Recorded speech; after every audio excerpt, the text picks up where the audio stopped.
जहांगीरपुरी के दंगों में तकरीबन 24 लोग अभी तक गिरफ्तार किए जा चुके हैं। हमारे साथ स्पेशल कमिश्नर दीपेंद्र पाठक जी हैं, जो उस ज़िले के जो हैं इंचार्ज हैं। सर, अभी तक जो गिरफ्तारियां हुई हैं किस बिना पर हुई, कितने लोग गिरफ्तार हुए और किस समुदाय को बिलोंग करते हैं? देखिए, टोटल 24 हैं, जिसमें 21 की गिरफ्तारी हुई है, जिसे अरेस्ट कहेंगे, और 3 एप्रीहेंड हुए हैं बीइंग जुवेनाइल। सारी गिरफ्तारियां एंड एप्रीहेंशन साक्ष्यों के आधार पर हुआ है, चाहे वो साक्ष्य डिजिटल फॉर्म में, वीडियो या सीसीटीवी फुटेज के फॉर्म में हो, या इंफॉर्मेशन के फॉर्म में हो, या ह्यूमन इंटेलिजेंस के फॉर्म में हो, या फोटोग्राफ के फॉर्म में हो। उसके आधार पर पुख्ता तरीके से वेरिफिकेशन के बाद हुई है।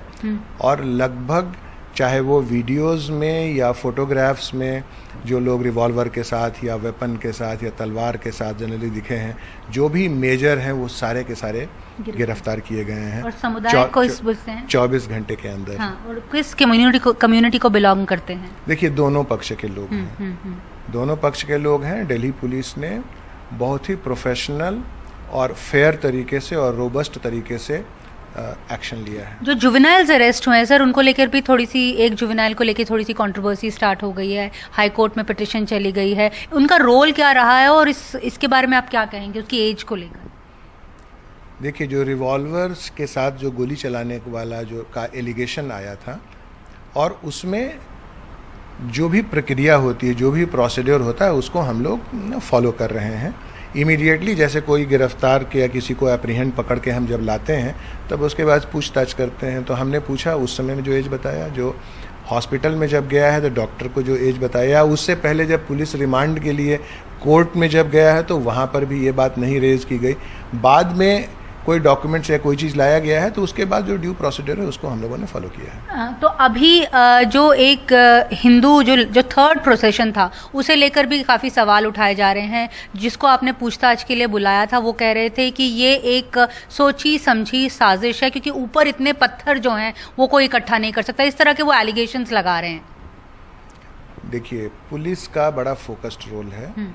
उस दिन जो 2 शोभा यात्राएं थे, जो यात्राएं थी जिनको परमिशंस थे, यानी जो 25 मार्च और 31 मार्च को जिनके एप्लीकेशंस आए थे और लोकल एरिया में था, उसको due police coverage, police protection के साथ उनको परमिशन थी। वो शोभा यात्राएं पीसफुली निकल गई थी। ये जो तीसरी शोभा यात्रा थी, जिसके लिए एक दिन पहले शाम में एप्लीकेशन आया था और इनको परमिशन नहीं मिल पाया था, लेकिन फिर भी जब ये तैयार हो गए कि भाई, जब सारे लोग इकट्ठे हो गए वहाँ, इनको बार बार मना भी किया गया, इकट्ठे हो गए कि हम करेंगे, तो हुआ कि पुलिस जो ड्यू पुलिस प्रोटेक्शन है, इनको परसुएड करते हुए वो इनको प्रोवाइड करेंगे, और वो प्रोवाइड किया गया। तो ये तो पुलिस थी, इस बात का ये सबूत है कि पुलिस का प्रेजेंस था वहाँ।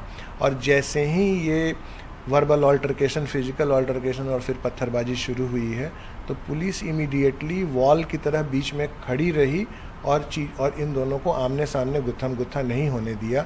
यही कारण है कि 8 पुलिस वाले इसमें घायल हुए हैं, और जो सिविलियन है बिल्कुल नहीं, एक को हल्का सा खरोंच आया है। उस इलाके में कहते हैं बांग्लादेशियों की ज़्यादा आबादी है। रोहिंग्यास को लेकर एक पिटीशन जो है वो सुप्रीम कोर्ट में भी चल रही है, डिपोटेशन को लेकर। ये एस्पेक्ट भी देखा जा रहा है क्या?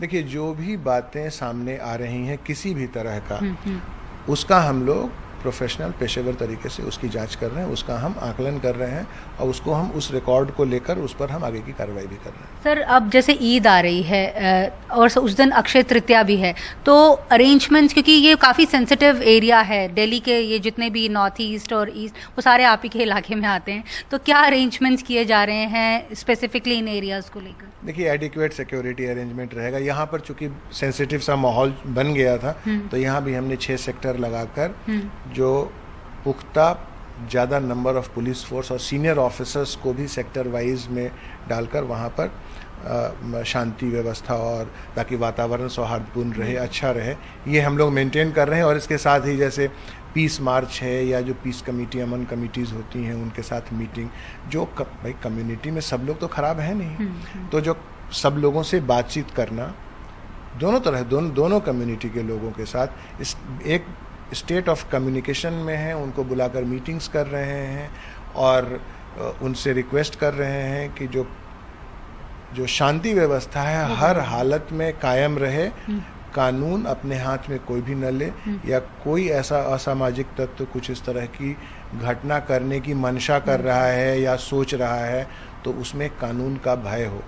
क्योंकि जो कोई भी अगर कोई किसी भी तरह का अपराध करेगा या कानून को हाथ में लेगा, उसको उससे सख्ती के साथ निपटा जाएगा। सर लास्ट क्वेश्चन, ये जो आपने रिकवरीज की हैं, चाहे स्वॉर्ड्स की हों या कट्टों की हों, ये किन लोगों से की गई हैं? जो प्रोसेशन निकाल रहे थे या जो अपोज कर रहे थे? देखिए, बिल्कुल फेयर तरीके से दोनों पक्ष में जो कोई भी, चाहे कोई वेपन लेकर वेपन को लहरा रहा है या वेपन दिखला रहा है, चाहे वो कंट्री मेड पिस्टल हो या स्वॉर्ड हो या तलवार हो, इन सब का एविडेंस बेस्ड, साक्ष्य के आधार पर, चाहे वो डिजिटल फॉर्म में, वीडियो में, फोटोग्राफ्स में जो दिख रहे हैं, उससे वेरिफिकेशन करके फिर जनरल इलाके में और ह्यूमन इंटेलिजेंस के बेसिस पर उसको एसर्टेन करके फिर उन पे कानूनी कार्रवाई की गई है, और उसके बाद एट देयर इंस्टेंस इन चीज़ों की रिकवरी की। तो कॉन्स्पिरेसी के तहत ये नहीं किया गया? क्योंकि ये कई पॉलिटिकल पार्टीज भी इस तरह के एलिगेशन लगा रही हैं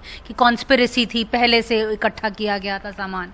देखिए, इन्वेस्टिगेशन अब एक स्पेसिफिक, एक प्रोफेशनल, जो दिल्ली पुलिस की जो प्रोफेशनल एजेंसी क्राइम ब्रांच है वो कर रही है। बहरहाल जो मेन के की प्लेयर्स हैं वो अरेस्टेड हैं? नहीं, बहरहाल जो भी की प्लेयर्स इसमें रहे हैं वो अरेस्ट हो चुके हैं, और अभी हम इनिशियल स्टेज ऑफ इन्वेस्टिगेशन में हैं। अभी किसी भी तरह के कंक्लूजन पे उतरना या उस पे जंप ऑन कंक्लूजन एप्रोप्रिएट नहीं होगा, ठीक नहीं होगा।